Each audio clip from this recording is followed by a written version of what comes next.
Hey guys, welcome to the channel. So in today's video, we're making lip gloss. This lip gloss is super rich and creamy, shimmery, it has a hint of color, and it can be worn all year long. Best of all, you only need 3 ingredients. Want to see exactly how I make this 3-ingredient lip gloss? Well, keep watching.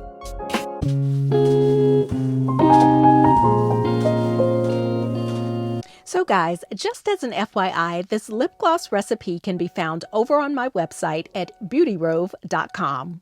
I will drop a link in the description box below. Also over on the website, you can find other DIY skincare and hair care ingredients as well as recipes. So if you've been rocking with me here on this channel for a while, thanks for subscribing. If you're new, go ahead and like this video, subscribe to the channel, and click the notification bell so you're notified whenever I create a new video. So let's get into these ingredients. So ingredients you'll need include flavor, of course, to flavor the lip glosses, and I'll decide which flavor I'm going to use a little later. You're also going to need 2 different types of mica, one that's really glittery and sparkly, and another one that's more on the matte side. And as you can see, both of these micas are a bronzy coppery color. So these are lip safe micas, so they're going to work excellent in our lip glosses. You're going to need a syringe or a Ziploc bag in order to dispense the lip gloss.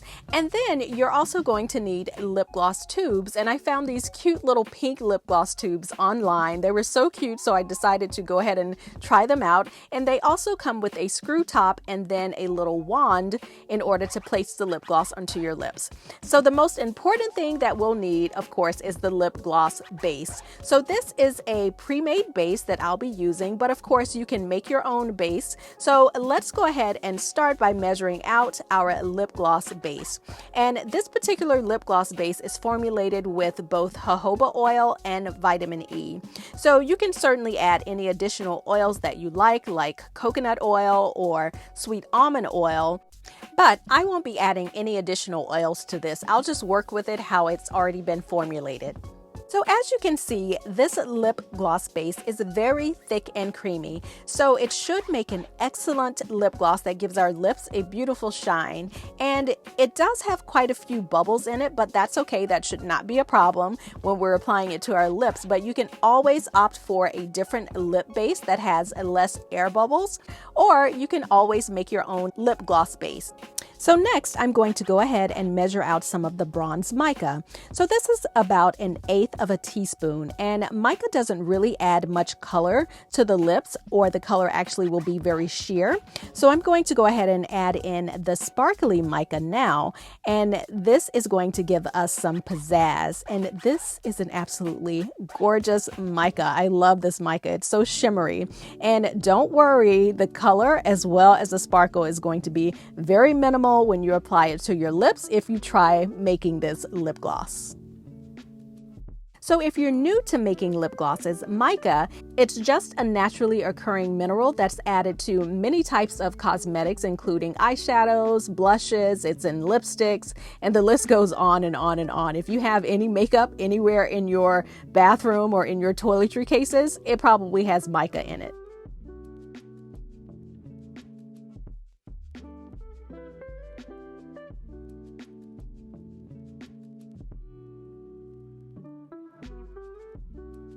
So now I'm just stirring up my lip gloss base and my shimmery mica as well as my more matte color. I just want to make sure that they're all mixed in really well together. So this lip gloss base is great because it helps the mica to actually suspend within the lip gloss base. So you don't have to worry about the mica or any of the glitter sinking to the bottom of your lip gloss tube.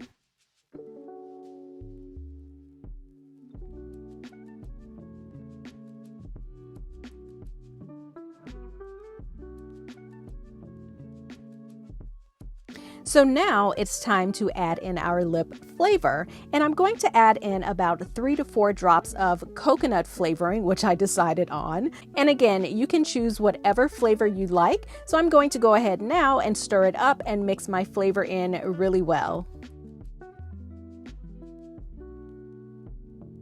So now that I have my lip gloss base, my mica, and my flavor all mixed together, it's now time to transfer my mica from my bowl into my lip tube. So in order to do that, I'm going to try and use this syringe in order to get the mica out of the bowl. So we'll see how this works out, and this may or may not work. So as I suspected, it's kind of difficult using the syringe just because there is air and the air seems to be accumulating in the syringe. So let's see if I can find a better method to get this lip gloss out of the bowl and into my lip gloss tubes. So definitely, I think using an alternative method is going to work better. So I'm just going to be using this little Ziploc bag, and I'm going to place the lip gloss into the Ziploc bag and then just transfer it from here.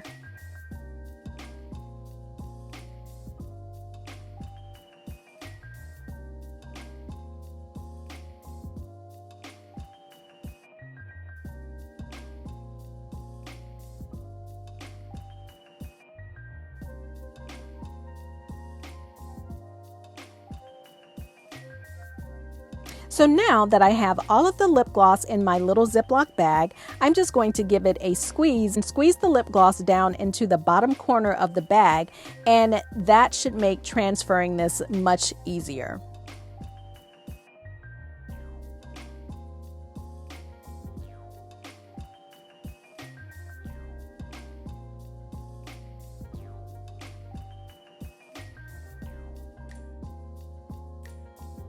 So now I'm just going to cut off the tip of the bag so that I can pipe it out of the bag into my syringe.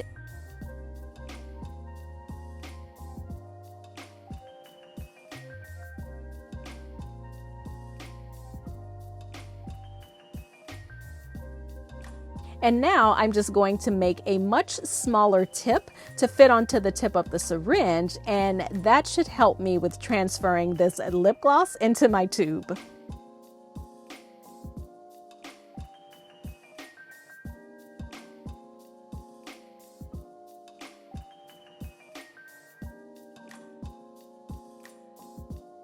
So as you can see, using this very small tip actually fits directly down into the tube, and it's making my transfer process much easier. So I'm not going to fill the lip gloss tube to the top because there is a little stopper that I'm going to put on the top of the lip gloss tube so that the lip gloss doesn't spill out once I start using this.